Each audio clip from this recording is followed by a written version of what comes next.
Fighting types are some of the most well-rounded Pokemon to exist. Most have very cool designs, if not all of them.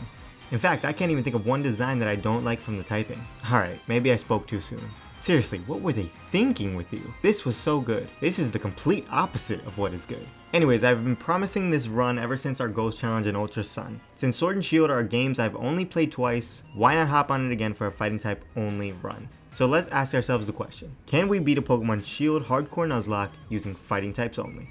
I picked Shield for a couple of reasons. 1, we fight Alistair instead of B, and 2, I love Mienshao. Probably my favorite fighting type of all time. Here's a list of all the fighting type Pokemon we can obtain in Shield. Sorry for those of you who wanted to see Kommo-o because he's exclusive to Sword, and unfortunately this also means we can't get Surfetch, which I really wanted to use. Well, let me know if you guys want to see a Galarian only Hardcore Nuzlocke. I think that would be really cool. Here's the rules on the screen if you want to pause the video to check them out. But one additional rule for Sword and Shield is I won't be Dynamaxing my Pokemon because I hate that feature. Sorry if you wanted to see that. Anyways, thank you for all the support and thank you for 5,000 subscribers. I promise to keep pumping out content as much as I can. Alright, let's stop wasting time and let's get right into this. The Galar region. My first time playing this game, I realized that the Pokemon in this region are much more intelligent than any other region. You know, they could have gave Leon any other starter than this one. But of course, it had to be this specific one, right? Right, Game Freak? Alright, just make it stop crying, please. Hop, why do you always drag us into these weird situations? The Wooloo is probably dead by now. You want to kill us too? Let's match the theme of the run with some orange clothes. That's better. We look absolutely terrible. Perfect. You know, I've actually never been camping before. Is anybody with me in the comments, or am I just a weird kid who never went camping? Well, the best place to camp is actually the wild area, so why not take a nice pit stop here before heading to Motostoke. Our first encounter is Pancham in Rolling Fields. Finally, we can use a Pangoro since in our Pokemon X Dark only run, we couldn't. I name him Venom and he's gentle by nature. Eddie would completely disagree. Over in the Dappled Grove, we find ourselves a cute little Tyrogue who we almost knock out, but we catch him and name him Daredevil. I'm going to leave it to chance to see what he evolves into, but judging by our nature, we're most likely going to be a Hitmonlee, which I don't mind at all. In fact, I think Hitmonlee kind of resembles a little bit of Daredevil himself, doesn't he? And East Lake Axwell, this Stuffle actually stumbles across me, and he's too darn cute to pass up, so of course we catch him and name him Drax. Although I probably should have named him Korg since he looks so nice anyways. Drax is a timid nature, and unfortunately we got the Klutz ability, which means we can't use any items on it. What a bummer. Our next team member is an OG from back in the day, Machop. I was going to name it Cap after Steve Rogers himself, but unfortunately this is a girl, so Peggy Carter will have to do. I mean, spoilers, she was Captain America in an episode of What If, so this is fitting. Luckily we have the Guts ability, which is huge, and that's everything I'm going to catch right now. 14 members, not bad. I did forget to mention in the beginning, yes, I am using the Olive Armor, but I won't be using it until after I beat the first 3 gym badges, just so it doesn't seem too unfair. Although either way, these games are still pretty easy. Anyways, on to Motostoke, or as Antler likes to say it, Motostoke. Don't we all wish we had a voice like Antler? I know I do. I told you last time, be careful with that Onyx under the bridge. One jump is all it takes for this thing to blast through the bridge, and we're all dead. Or you can just call them AirPods, bro. Seriously, they're AirPods. Oh shit, here we go again. I select our number to be 50 because Thanos snapped 50% of all life, and honestly, I think he was onto something. That's the message I want to show to everyone in the stands. Marnie, control your pets. I mean, fan club. Hop, I really don't think that's the type of training you should be doing. This isn't baseball, mate. Speaking of Hop, it's time for our first real rival fight with him. Of course, this Wooloo isn't a threat for our fighting types, so an Arm Thrust from Venom is a nice 3-hit KO. He does have a Rookity, which is a pure flying type alongside Tornadus, which I did not know in my flying type only challenge in Black 2. I am correcting myself now. Better late than never. Anyways, I get 2 Leers off as he decides to do the same along with a Peck. And I switch into Drax to finish it with 2 brutal swings. His last Pokemon is that Score Bunny, which Drax gets a nice priority Baby Doll Eyes off to lower his attack. After this, 3 paybacks are enough to take this thing out due to him just spamming Growl for the last 2 turns. Come on, Hop. Haven't you learned from our Poison type run? Over in the Galar Mine, we actually catch another encounter, that being Timber. I'm actually really excited to use Timber considering I've never used one due to it being a trait evolution. After catching him, I name him Thanos because Thanos is an absolute clown. But I still agree, we should wipe 50% of life. We need that. Fortunately, he does have Gus, and he's a brave nature, which isn't the worst thing, I guess. Welcome to the team, buddy. Now before we can head to our first gym battle, we end up fighting the real clown himself, Bead. Now Bead has Psychic type, so this could be tough. Fortunately, I do have a big brain and have a nice little strat for this. Peggy learned Knockoff, which is super effective against all of his Pokemon, and she also happens to have the Guts ability, which means we can go poison her with an Oddish in Westlake Axwell. You see, big brain plays right here. Alright Bede, time for your daily ass whooping. One Knockoff takes out his Solosis, one Knockoff takes out his Gothita, and you guessed it, one Knockoff takes out that Tenna. Man, just like Marnie, Milo can't take care of his fucking Wooloo. What did I tell you? The Galar is just filled with super intelligent Pokemon. So our first real challenge is the grass type gym leader Milo. Before we get into it though, Daredevil evolves into a nice Hitmonlee as predicted, and we're about to kick some ass, no pun intended. You know, cause kick, Hitmonlee, kick, you know, Hitmonchan, punching. Did I need to explain that? So we start off the fight with Milo leading Peggy. I go for a low sweep here to do half damage. I use Protect next turn because I actually got the leftovers in the wild area and we can get some health back. Before we knock Gossifleur out, I go for a light screen for his Eldegoss. And we knock out his Gossifleur with another low sweep. Now for turn 1 of his Dynamax, I go for a nice Protect to basically take no damage from his Max Overgrowth. I do go for a Leer as he Max Strikes, and I should have protected here to wait the turn out because his Max Overgrowth leaves us at just 9 HP. Luckily he didn't crit and we get a low sweep off to lower his speed. I go for Protect because I do want to wait out his grassy terrain because it boosts his grass type moves. I switch into Suffer to wait out the final turn of the terrain. After this I get some chip damage with Payback and switch into Timber to get Eldegoss even more low with Rock Slide. Finally we go into Hitmonlee to finish this fight once and for all. First badge is down. After the first gym, we have our second fight with Hop, but it's nothing special. I set up some bulk ups to get the +4 attack and +6 defense, and Wooloo dies to a low kick from Thanos. A peck from Corvisquire doesn't do anything thanks to our boost, and Rock Slide KOs is pure flying type easy. Now I accidentally used low kick here, but it doesn't matter, and the next turn a big Rock Slide KOs is Raboot. By the way, Raboot is such an awesome design, and I gotta say, I hate Cinderace's design. Is anybody with me on that? Anyways, Hop, when are you going to start being a challenge? I'm just genuinely curious. We can fight Nessa immediately after this once we get to Holbury, but before we do, I need to get the workup TR from one of the Watt traders in the wild area.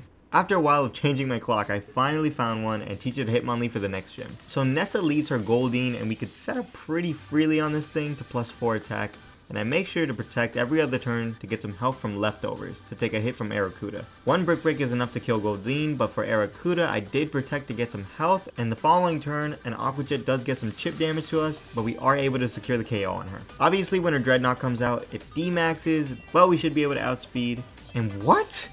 This thing actually outsped us? Daredevil, no! Wait, what? We're not dead? Oh my god, a Brick Break obliterates this thing! I can't believe this thing outsped us. And you know what? She didn't even use Razor Shell. She used Water Gun. And come to think of it, the only reason Hitmonlee lived it was because of her special defense boosting nature. Good shit, Daredevil. I mean, just look at my face when this happened. Utter shock. That name fits you so well. Well, second gym badge is ours, I guess. At level 25, Thanos gets more veins on his body, and at level 27, Drax turns even more fluffier. Alrighty, another Bede beatdown, as I like to call it, and with our new and improved Drax, a brutal swing destroys Solosis, but for some reason, Gothita lives on literally 1 HP. It's okay though, because after Gothita is dead, Hatenna gets absolutely shit on, but of course Ponyta has to ruin it by living on 1 HP as well. Come on, Bede, accept your fate. Well, while we're in the cave, might as well get our 6th encounter, a nice little Krogunk. She has a careful nature and we name her Gamora because, well, I'll do you one better. Wise Gamora. On the route after this cave, a Throw is just chilling in the grass and I catch him. We name him Deadpool, and unfortunately he has inner focus instead of guts, but oh well. He's a calm nature, and yeah, I would say Deadpool is very calm in pretty much every situation he's in. Our first Marnie fight of the run is a piece of cake thanks to our Hitmonlee. At +1 attack, we basically killed everything on our team. Of course not before we get flinched by a Morpeko's bite though. But luckily we don't get flinched twice, and a Brick Break kills this Pikachu clone right away. Honestly, one of the best Pikachu clones in my opinion. The third gym leader is Kabu, a fire type master. Our main for this fight is of course Thanos with that super effective Rock Slide. I go for a bulk up on the first turn, hoping that Kabu will activate our guts with his Will-O-Wisp. Unfortunately, this just never happens. I don't know if Kabu just knows his abilities or what, but oh well. Turn 2, I protect to block a fire spin from Ninetales, and the following turn we get another bulk up off. Finally, Thanos can finish the Ninetale Fox and Arcanine comes out. I actually forgot about the Intimidate here, so he ends up lowering our attack 1 stage, and Thanos gets a Protect off to get some health from leftovers after this. His Flame Wheel doesn't do anything, and Thanos can get rid of— What the hell is even that? I can't even see the health bar anymore. Man, this Arcanine is hanging on by a thread. The thinnest thread you'll ever find.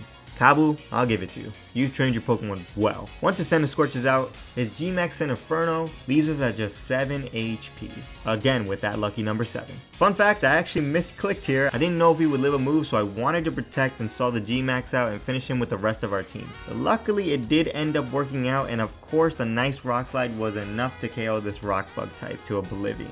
Peggy evolves directly after this as well, so that's great. Oh my god, this dude is even weirder than Clara. Alright, since we've beaten the first 3 gyms, I will now allow myself to access the Isle of Armor. We'll start by catching a fan favorite here, Heracross. Alright, we almost killed it with a crit.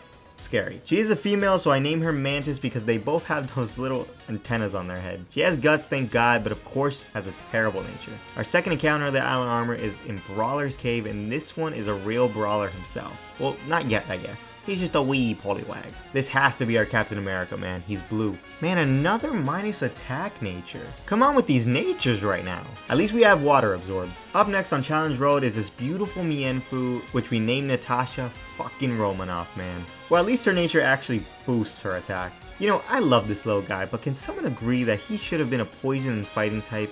Or water and fighting type? Like, come on. I didn't know what to name her, so I just named her Okoye because I like Okoye's name. She has an impish nature. Pretty decent, I suppose. Alright, that's all of the encounters on the Isle of Armor, and when I tell you the amount of time I wasted in the wild area after this, I mean, it was in fact wild. I wanted to get routes, but apparently routes can only be found in the fog, and I didn't know you could only find fog after you've beaten the Elite Four. That's 40 minutes of my life I'll never get back. You can find it in Rolling Field with a 60% encounter rate, I think, but I already got my Rolling Fields encounter, so our only option is to get Gallade in the overworld later down the line when we can finally catch level 60 Pokemon in the wild area. Well, at least we get Riolo here, but guess what? I wasted about a whole nother 30 minutes to an hour trying to get this thing. So apparently Riolo has a 5% chance to be found just roaming in the overworld in Giant's Cap, but it has to be in a snowstorm. But here's the problem.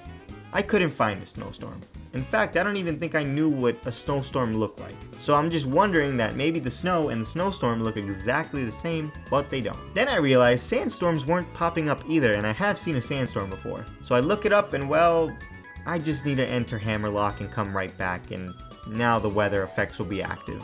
So after like an hour, we finally do that, and here he is. We name him Iron Man, and he has a neutral nature. After this, I do go find a Water Stone to evolve America's Ass into Polyass. Also, I evolved both our trait evolutions when I could, and these guys are looking saucy to say the least. How the hell are you going to let this woman go through and not me? The wild is scary. You should be protecting her from the wild Pokemon. Nah, okay, we're just gonna fight me?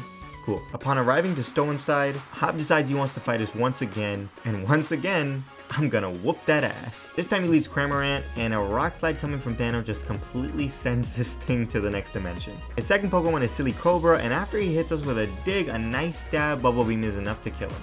For his Toxel, he does paralyze us with Nuzzle, and of course we do get paralyzed. A Rock Slide takes care of this baby Pokemon, and Raboot stands no chance. Now before the 4th gym, I catch one of these Dark Fox things, and that allows us to evolve Venom into Pangoro. Ah, I love pandas. That's my favorite animal. Alright, so for Alistar, I start off with Drax to get some baby doll eyes off. Once this Yamask is -3 attack, I go into Machamp to get a light screen off, and after that Pangoro can get ready to set up on this thing. Now I don't think me pressing baby doll eyes, or me light screening really mattered. I do use Taunt first so that he doesn't disable my workup, and after that we set up to +3 attack. One Crunch takes out Yamask in one hit, and unfortunately his Wandering Spirit takes away our Mold Breaker, so we can't hit through Mimikyu's disguise. He does use Baby Doll Eyes to lower our attack once, but the following turn we obliterate this thing with a Crunch. His Cursula has literally base 50 defense, so this thing gets mopped, and when his Gengar comes out, it does D-Max, and well, our Crunch ends up destroying this thing. And when you close your mouth, your breath is hot. I wish I could say Beat is challenging, but with Pangoro, everything on his team dies in one hit. Sorry, Beat. Maybe next time don't destroy an ancient site with a Pokemon that isn't even yours. And that way I won't have to humiliate you. Now that we have our 4th gym badge, we can go get Hawlucha in Hammerlock Hills. And this Pokemon is so busted, man. It's extremely fast and gets Sword Stance. I've never used one before, but this is about to be crazy. I named him Hawkeye, which fits so good for Hawlucha, and he actually has Unburden, which makes him even more scary.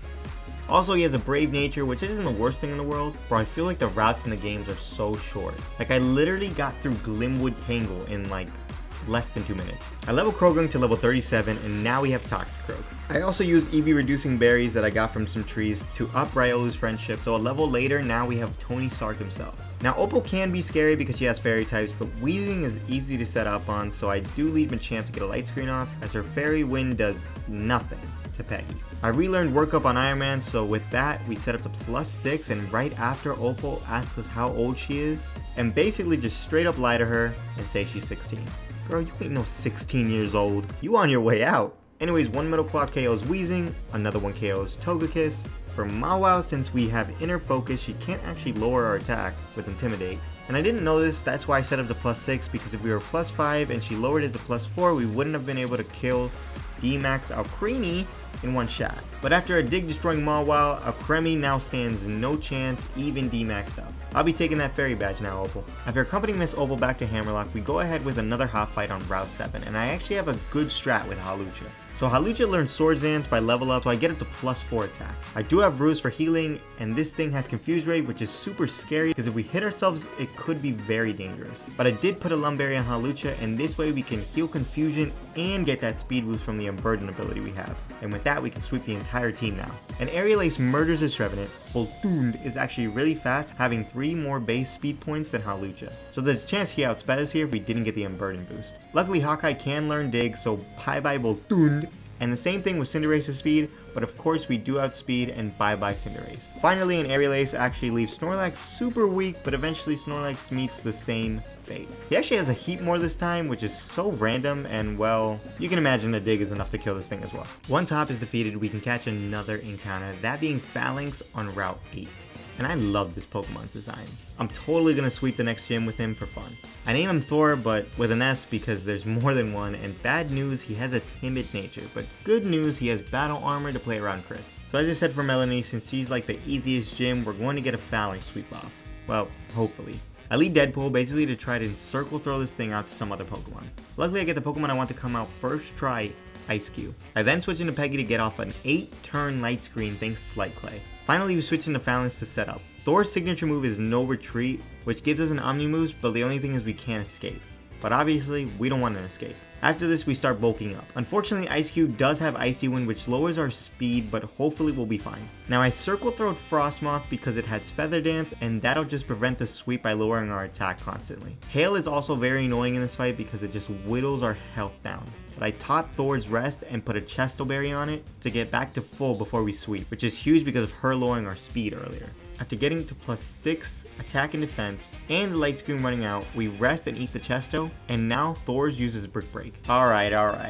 I know you guys are yelling at your screen right now. I had no idea what this Pokemon even was. This is my second time playing through this game. Cut me some slack.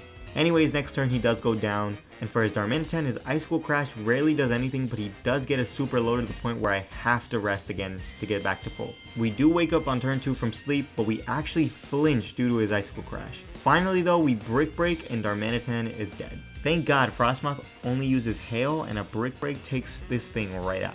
Now for Lapras, I totally thought I was going to get destroyed because we don't go first and I was just going to sack Thor's here, but oh my fucking god, Thor's. He lived on 13 HP and a Brick Break destroys this thing. Jesus. I couldn't be any more proud. She's as surprised as we are. That was mad fun. The things I do for content. Bro, Hop, I don't want to battle you anymore. Alright, Hawkeye gets the +6 attack, roosts the damage we've taken, and once he fucks up and goes for a defense curl, we'll be at full to sweep.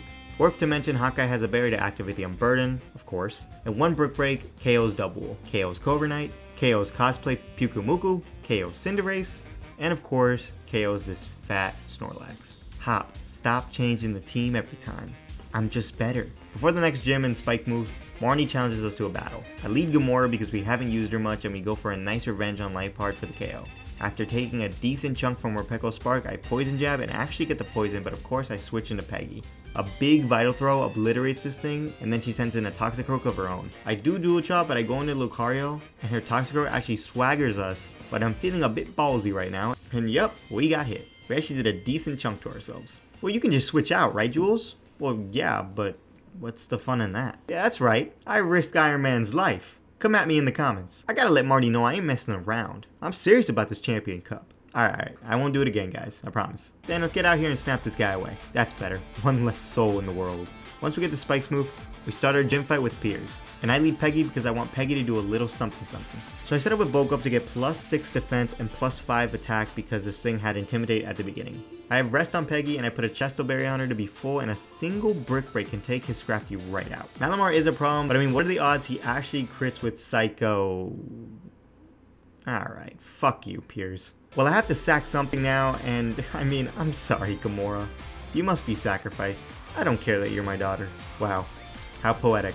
I actually go out into Thanos. I'm recreating the movie right here, right now. Luckily, Malamar doesn't crit twice, and a Hammer Arm just doesn't end up KOing that squid, but Gamora's sacrifice wasn't in vain because the toxic she got off actually ends up finishing the Malamar. Man, who's cutting onions? Stop it. Seriously, stop it. Mike, how many times I gotta tell you to stop cooking while I'm playing? For his Obstagoon, I get a Swords Dance up as his counter fails. And I get one more up to Flying Press this thing to oblivion. Of course, Skuntank also dies to a Flying Press, and I actually forget he has Aftermath, so thank God we were healthy enough to not die here. I find it funny how in order to get through this crowd, I have to take a specific path instead of, oh, I don't know, just saying, excuse me, can I get through? Like, come on, let me through. Let me through, I'm gonna be the new champion. They got the fuck out of the way! I can't see! There are cars there, motherfucker! Alright, so for Raihan, I had somewhat of a strategy and not somewhat.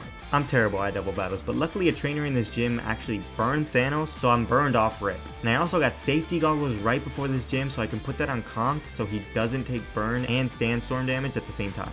Anyways, I also led with Beware to get a low sweep off on Flygon's to lower his speed, while Thanos protects to avoid getting that -1 attack from Flygon's breaking swipe. The same turn, Gigalith sets up rocks on our side. The following turn, I go ahead and bulk up on Thanos as Beware low sweeps once more. Flygon obviously lowers our attack with breaking swipe, and Gigalith also teams up on Thanos, leaving us at just over half, or under half. You know what I mean. Now we can outspeed and kill Flygon where he stands with a Hammer Arm right after Beware Baby Doll Eyes on Gigalith. Gigalith actually body presses on Beware and leaves us super low, and thankfully the storm damage doesn't KO us. Next up on Raihan's team is a Sandaconda, and I switch out Drax into Deadpool. Sandaconda does use Protect, but I actually bulked up on Thanos this turn. Sandaconda also goes for an Earth Power next turn, and right after Deadpool, Storm throws the fuck out of Gigalith, and a Hammer Arm coming from Thanos destroys Sandaconda in one single hit. Good job, Thanos. Obviously, Duraludon is up next, and I need to get Thanos out of here. So I switch into Hawkeye as he goes ahead and D-maxes his Steel Dragon. Fortunately, a G-max depletion doesn't kill Hawkeye, and we pop a Citrus Berry as Deadpool Storm throws Gigalith to death. Now all we have to worry about is Duraludon. I get Hawkeye out of there knowing he's either gonna go for a Breaking Swipe or Iron Head. Lucario can come in easy on either of those moves, and he does end up going for the Iron Head, which Iron Man tanks like a champ, at least for it being a critical hit. Duraludon's defense did rise, but Storm Throw is always a crit, so we do a decent chunk with that. Alright, so knowing he's basically going to target Iron Man here with a body press, I switch into Mantis and boom, we take nothing as Deadpool again goes for a Storm Throw, and finally his D-Max turns are over. He does go for a Breaking Swipe, but it doesn't matter. Mantis delivers the final blow with Brick Break, and that Dragon Badge is secured, ladies and gents. Pretty calculated battle if I do say so myself. Man, I'm just minding my own business, and this guy has the audacity to have a Corviknight while I have Mantis in the front of my party. Well, this isn't good. Iron Man, rest. Oh wait, he has Unnerve. I can't Chesto Berry. Alright, Hawkeye. Nice, good tank. And a Brick Break kills you. Jeez. Come on, man. These reporters have a freaking Noivern? Man, they just don't want me to be the champion for their headline. I'm sorry, Venom. You were my first encounter, but I just don't want to lose anyone else. Honest to God, if Mantis wasn't underground right now, and instead in a Pokeball, I would sack her instead, buddy. No, I wouldn't. I'm just trying to make him feel better. Not that it matters because I have to sack Mantis as well. Or Conk right now. This could go either way. Wait, what? It missed a Hurricane? And Thanos hits the Rock Slide? Thanos needs to fulfill his goal. He ain't missing no Rock Slide for no damn bat. I want to make him snap these two dumbass reporters next time they take a Pokemon from me. All the elemental punching moves in TM form. Thank you, Game Freak. Who ate the berries? Who the fuck even are you? You look like a regular civilian. Mind your own business. I bet he's eating the berries when nobody's looking. Alright, time for the semifinals against some of the worst trainers in the gym challenge. Yeah, baby! Iron Man, go ahead and use Swords Dance once. Marnie did Torment, so I can't set up again. Let's just hope a dig doesn't kill. Okay. Alright, good to know you're a monster, Tony. Well, a Drain Punch will still kill Marnie's Scrafty, no problem, and I mean Morpeko can't do anything to us, so I can finish setting up to +4 attack on her. The good thing is we have Drain Punch, so we can just get our health back easy. Toxicroak, yeah, well, I'm sorry to tell you, I still have Dig Marnie. Bye-bye. Now all we have to do is Meteor Mash, and boom, Marnie just got mopped by Lucario.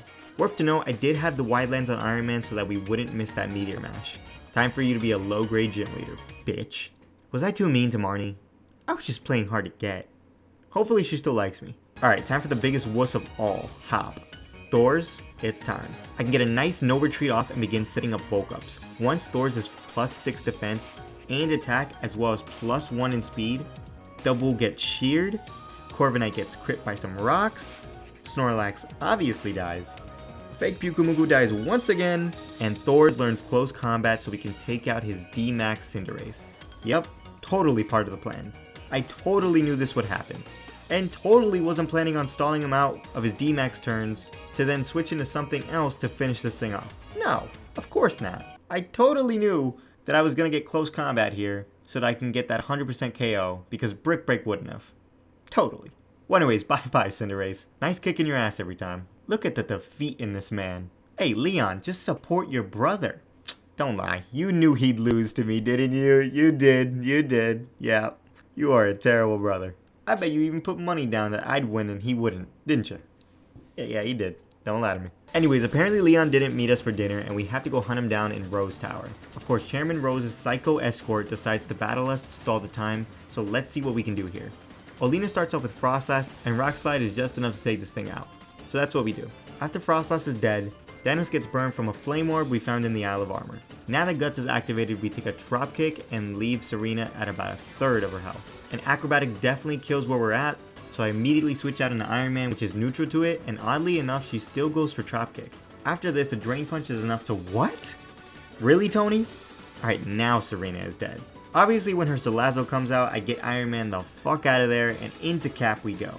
A nice dig takes out the Fire Lizard because its defenses are just terrible. She did poison us, which is a bummer. And Milotic, how do you guys say it? Milotic does a lot of damage to most of our team. And I did put it to sleep with Cap. I didn't know if I was going to switch, and after 2 turns, for some reason I did. I figured she wouldn't Surf because Poliwrath has Water Absorb, and I'm so sorry. Oh my god, what the fuck, Tony? That's some alpha type shit right there, ladies and gentlemen. Lucario can't actually kill this thing from the health she's at, so at this point I just decide to sack Cap and go into Thanos, which is what I should have done from the get-go. Actually, what I should have done was not put this thing to sleep at all, and I think once the AI saw that we were Water Absorbed, it wouldn't have clicked it anymore, so we'd get a free switch anyways. At which point, as you see, a Hammer Arm from Thanos completely rocks this Water Snake. Finally, when her D-Max Garbodor comes out, I switch into Deadpool to take a hit and a turn after Protect. Then I switch into Hitmonlee, who lives on 9 HP. What a legend. And now her D-Max turns are over. From here, Hawkeye is our only option, so I go into him and take a big gunk shot to the face. We pop a Citrus and get him burden off, and after that I roost a couple times. I do believe she ran out of gunk shots here because she started using Toxic Spikes, so I hit a dig for about half of her damage, and her weak armor raises her speed, but luckily she missed the Rock Blast. Thanks to Unburden, we are now faster, so there goes Olina. I'm pretty sure this was the end of my play session because some of those plays were garbage. I must have been tired. By the way, Rose, your plan sucks ass. Making me miss a free dinner and shit. Really? We're just gonna ruin the finals? Right here, right now? Fine, you're just getting the crowd hyped up for my victory though. I get it. Bede sends out Mawile first, as we start with Iron Man. After 2 Swords Dances, and Mawile leaving us pretty darn weak, we Drain Punch killing Mawile in 1 hit. His Gardevoir dies to a big Meteor Mash. His Galarian Rapidash actually has Psycho Cut, but thankfully it doesn't crit, and 1 Meteor Mash is enough to take this pretty pony out. Don't worry, this time I won't butcher Hatterene's name. But of course nothing is stopping Lucario's sweep, not even an enormous ass wedding cake. It is also worth to note that I had the Wide Lens again on Iron Man to not miss that Meteor Mash. Alright, let the real finals begin. We start off with Nessa leading her buff ass Golisopod. I lead Hawkeye to set up 2 Swords Dances as her Golisopod gets a frightening liquidation off. Jesus, chill out Nessa. Good thing he Swords Dance next turn so a Flying Press hits and down goes her Golisopod. Once Pelipper comes out, it sets up Rain, but a Thunder Punch knocks out this bird unconscious in 1 hit. Her third Pokemon is Barraskewda, and since the rain is up, this thing is super fast with Swift Swim, and her Liquidation does an insane amount of damage. I need to switch Hawlucha out because even he can't outspeed. And so I go into Daredevil and yup, he dies just like that. Hitmonlee's defense is just terrible. I'm sorry, buddy. You were amazing in the early game. Rest in peace. On the bright side, Mantis can come in now, and since we burned her before we even came in here, a Guts boosted Bullet Seed is enough to knock out this thing after taking a big liquidation to the face. Once her Seeking comes out, we can actually go into Iron Man and tank a hit. We can now set up to 2 Swords Dances thanks to Seeking using an Aqua Ring on one of the turns. Now we Drain Punch to get some health, and a Drain Punch is actually enough to take out this beast of a Pokemon. Ha, take that, Dreadnought. And Nessa, you take that too. The second finalist is in fact Alistair. I go ahead and start off with Hawkeye once again. Dusknoir won't do too much to us, so I go ahead and set up a Swords Dance as he Thunder Punches us to just under half of our health. He does go for Rock Tomb for some reason the next turn and lowers our speed, so we get another Swords Dance off. Once we're set up to +4 attack, a nice Throat Chop to Dusknoir's throat knocks it out in one shot. Chandelure doesn't even have a throat and we're out here chopping it. Poltergeist definitely doesn't have a throat and it's down as well. Alright, maybe this thing has a throat, but it doesn't really matter. Cursula's defenses are garbage. Finally, Gengar literally has no neck, so Hawkeye gets in there to Uvula Chop it, and Gengar goes down in one hit. Good job, Hawkeye. Raihan is our final battle of the final, and he sends in Torkoal, which sets up the Sun with its Drought ability. I leave Mienshao here because we haven't got any action with Natasha yet. I actually put Rain Dance on her, so we use that, and he actually uses Solar Beam, which is good because now he has to attack next turn. After this, I go ahead and use Reflect, and we get a nice 8-turn Reflect from the Light Clay Natasha's holding. Natasha U-turns and out comes our beautiful Mantis. I did burn Mantis before this fight and a Lava Plume does absolutely nothing to her, which is great. I get 2 Swords Dances off and the rain stops, but a Brick Break is enough to KO this Torkoal. Now I did put a Slack Berry on Heracross because we need to be able to outspeed his Flygon, and based on our health right now, we should just barely make it through the rest of his team. Turtonator dies in 1 hit, Goodra dies in 1 hit, Flygon in fact dies to 1 hit with the burn leaving Mantis at just 9 HP. And his final Mon is that Duraludon from earlier, but it does not matter. A Brick Break with Guts is enough to blow this thing back from where it came from. Alright, finally, our champion fight with Leon. Psych, this Psycho decides to shoot a laser in the middle of the field, endangering everyone at this event. Come on, man, not cool. Well, let's do what we do best and stop this crazy madman. So I do lead Conkeldurr already burned to take care of this Escavalier right away. Same deal goes for Ferrothorn, seeing as it's also quad affected. Once Klinklang comes out, he does hit a Wild Charge to Thanos, but of course a Fire Punch is enough to do— what the hell, Thanos? How did you not kill him? Alright, anyways, one more and Klinklang is down. Don't fail me this time, Thanos. Alright, good. His Copper Jaw will survive obviously because he's going to D-max it, so I go ahead and switch into Deadpool to take a hit and protect the following turn. Unfortunately, Deadpool does die, but it was a sacrifice that needed to be made. After this worthy sacrifice, I protect with Heracross and the D-max turns are finally over. A Guts boosted Brick Break demolishes this elephant to the ground. Chairman, you're a little rusty there, I must admit.